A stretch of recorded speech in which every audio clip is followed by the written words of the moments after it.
to our weekly update. And this is the first weekly update where we have student contributors. Again, if you are interested in being a student contributor, just drop me a line or come talk to me and I will try to work you in. Not going to be able to get everybody every week, but I will try to have a rotating group of contributors. I'm very proud of the folks who are brave enough to get in front of the camera, and please give them some respect and some props when you see them today. So I've got a couple announcements before I pass it over to the students. First, a huge shout out to everyone who was involved in our Carathon last week. If you're not sure what that is, it was an event that happened after school at the Annex last Wednesday. A group of people got together and called families just to check and see if people had needs or if people had ways they wanted to support the community. I thought it was a great opportunity for us to build connections and to continue to look out for and support each other.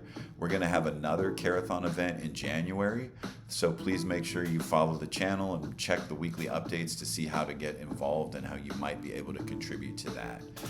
Next, I wanted to make sure everybody knew we have an assembly this Friday. This assembly is going to be a chance to have some contests between advisories. So I would say to the different advisories, make sure you're locked in before you get to the assembly because you have the opportunity to win some stuff for your advisories. So get ready for that. I'm looking forward to it. I hope it will be a lot of fun. I also wanted to make an announcement about a little bit of a shift to our lateness policy when we come back from the fall break. So we're going to keep the policy that if you're 10 minutes late or more to first period 3 times in a month, you are assigned a Saturday school. But we are going to add on to that by if you are late 3 times or more, but second, third, fourth, fifth, sixth period advisory, then you would earn a Saturday school. But if it's not first period, you have to be in class right when it starts. You have 5 minutes to pass, and that's plenty of time to talk to your friends, to do what you need to do and be in class. And we really want to emphasize the importance of being in class and getting the full value from your time here.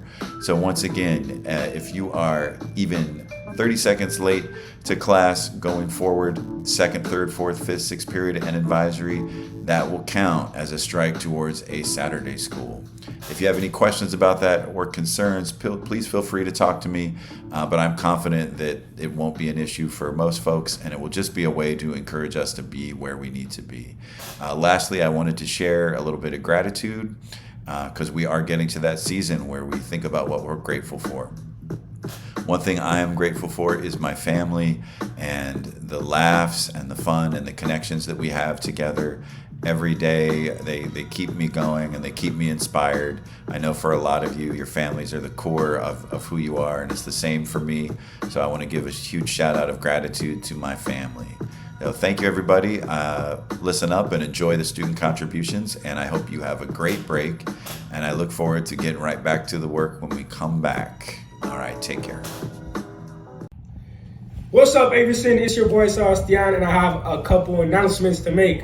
First off, our food drive for the canned food will end in December 12th, as well as for the advisories. If you like to snack, if you like to eat, and if you like to have a good time, the advisory that brings the most canned foods will receive a prize.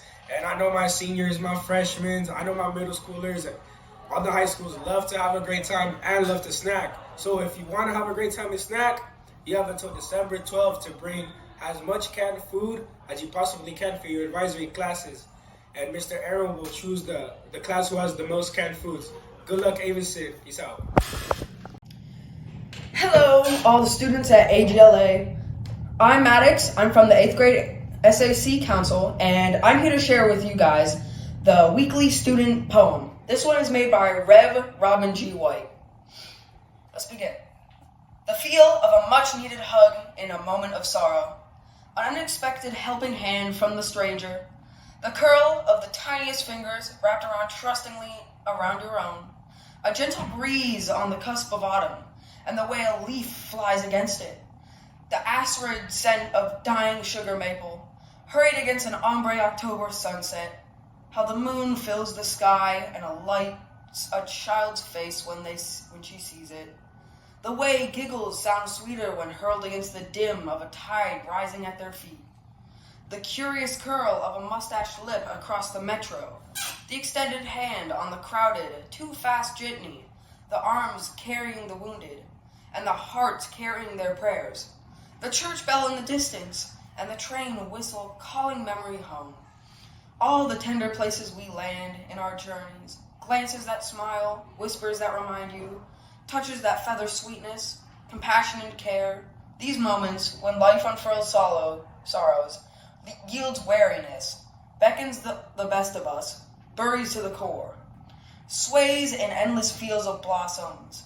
You are the wind, the leaf, the tree. You are the raging ocean inviting giggles. You are the blessed setting sun, ablaze in fiery colors. You are the hum of home and the traveler. You are the dying gift and the giver of life. You are the sun and the moon and the stars. You are the promise that moves mountains. You are all that is good and loving and kind. You are life and life everlasting. I am you and you are me. We are one unto each other. We are the thing unto itself. This was truly a great poem. I would give this a solid 9 out of 10. But this shows us the gratefulness in life, the good parts, reminds us that we need to stay positive even though others around us might not be, and that there's always a helping hand to reach out and pull us back up. Now, about being grateful. What are you guys grateful for? Because me personally, I'm grateful for all the trees, the life, the planet, and most importantly, something more personal. I am grateful for history. This being a part of history. I like to carry that around. Reminds me of how, people back then used to live and how easy it was to be happy. Nowadays, it might seem tough. You're a teenager, you have feelings, but that's okay. You just need to remember that it's not always there forever. As we get closer to the fall break, I want to share some of the things I'm grateful for. And one of the things I'm grateful for is my family. And what about you? What are you grateful for?